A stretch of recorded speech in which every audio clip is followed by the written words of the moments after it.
Ինչու է տարիների ընթացքում փոխվում մարդու կեցվածքը, ուսերի դիրքը կամ քայլվածքը։ Այս խնդիրների պատճառը հաճախ լինում են լորդոզն ու կիֆոզը։ Բժիշկները նշում են, որ ողնաշարի այս փոփոխությունները հատկապես տարածված են դեռահասների և երկար նստած աշխատող մարդկանց մոտ։ Դեռ հին Հունաստանում բժիշկ Հիպոկրատը նկարագրել էր ողնաշարի ծռվածությունը և փորձում էր հասկանալ, թե ինչպես են դրանք ազդում մարդու մարմնի վրա։ Այսօր միլիոնավոր մարդիկ ամբողջ աշխարհում ունեն կեցվածքի տարբեր խանգարումներ, սակայն շատերը նույնիսկ չեն նկատում խնդիրը վաղ փուլերում։ Բայց ինչ է լորդոզն ու կիֆոզը։ Լորդոզի դեպքում ողնաշարը չափազանց առաջ է կորանում,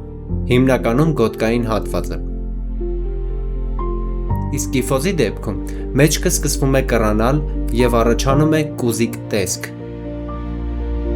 Սկզբում մարդը կարող է պարզապես արագ հոգնել կամ զգալ թեթև անհարմարություն մեջքի հատվածում։